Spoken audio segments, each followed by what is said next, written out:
दिनांक 24 तारीख को हमें एक सूचना प्राप्त होती है लगभग 5 बजे के आसपास कि महिला शिक्षिका जिनका नाम मनीषा कुमारी है, उनकी कुछ अज्ञात अपराधियों के द्वारा हत्या कर दी गई है।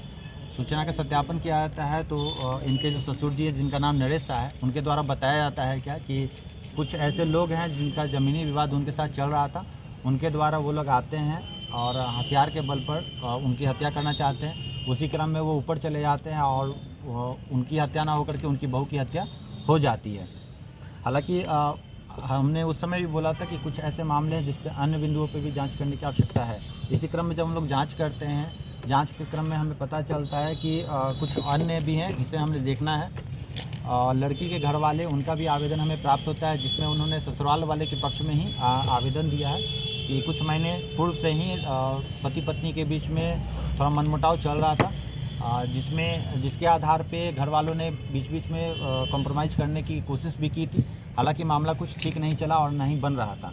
महिला शिक्षिका जिनकी 2023 में नौकरी लगी थी, जो कि बीपीएससी टीचर भी हैं, वो अपना रूम ले करके वहीं पे खजूरी में जहाँ पे इनका पढ़ाती थी, वहाँ पे ये रूम ले करके वहाँ रहना चालू कर दी थी। जिस आधार पे पति को और उनके सास ससुर को शक होना चालू हुआ कि हो सकता है ये महिला जो है किसी अन्य लोगों से बात या किसी अन्य तरह के संबंध वगैरह की बात इन्होंने की।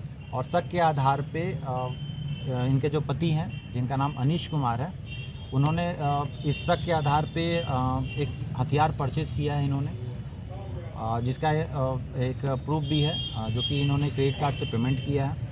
और साथ ही साथ एक कॉन्स्पिरेसी के तहत एक महिला शिक्षिका है, उनसे एक सुसाइड नोट भी लिखवाया जाता है। साथ ही साथ घटना के पहले दिनांक 20 तारीख को थाने में आवेदन दिया जाता है जिसमें ये कहा जाता है कि उनकी हत्या हो सकती है और उनके हत्यारे वो ज़मीन के विवाद वाले वो लोग हैं जो कि उनको हत्या कर सकते हैं। इन सब कॉन्स्पिरेसी के तहत 24 तारीख की रात्रि में यानी कि लगभग 3 बजे के आसपास महिला शिक्षिका की हत्या जो है उनके पति के द्वारा ही कर दी जाती है। और जिसमें उस समय उनके सास और उनके ससुर वो दोनों भी घर पे मौजूद होते हैं। इन सब सूचना के आलोक में हम लोगों ने पुष्टि की और ससुराल वाले के पक्ष में ससुराल वाले के दिए गए बयान के आधार पे हम लोगों ने हथियार, खोखा और 4 जिंदा कारतूस बरामद किया। साथ ही साथ एक लेटर भी बरामद किया जो कॉन्स्पिरेसी के तहत लिखवाया गया था महिला शिक्षिका के द्वारा। और वो भी आवेदन हमें प्राप्त है जिसमें थाना को ये दिखाया गया दिशाहीन करने के लिए एक भूमि विवाद का पूरी तरह से कॉन्स्पिरेसी के तहत दिया गया था आवेदन, जहाँ पे हत्या की साजिश रची गई थी। मतलब कुल मिला के यहाँ पे सिर्फ शक, उसमें अन्य पहलू भी है जैसे कि 3 महीना पहले से ये शक हो रहा था। दूसरी बात, महिला शिक्षिका की नौकरी लग गई थी, ये लड़का ऑलरेडी बेरोजगार था, हालांकि यूट्यूबर था ये, जहाँ पर इतना अच्छा अर्निंग नहीं कर पाता था। लड़की सरकारी नौकरी वाली थी। तो एक शक के आधार पर पिछले 4 वर्षों से शादी हो चुका था, इसमें इनका बच्चा भी नहीं था।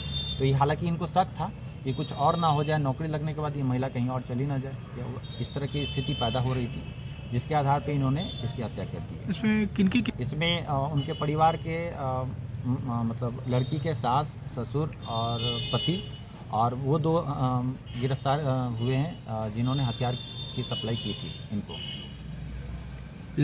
वो बात तो अभी स्पष्ट नहीं हो पाया है क्योंकि उनका जो सुसाइड लेटर प्राप्त हुआ है वो लिखवाया गया है, कुछ दिन का पुराना है, इनके द्वारा भी खुद कहा गया है। हालांकि हत्या के कुछ समय पहले लोग लिखते हैं सुसाइड नोट, लेकिन वो सुसाइड नोट पुराना है। और जो इन्होंने एक्सेप्ट किया है कि हथियार के बल पे अपनी पत्नी से ही इन्होंने लिखवा लिया था।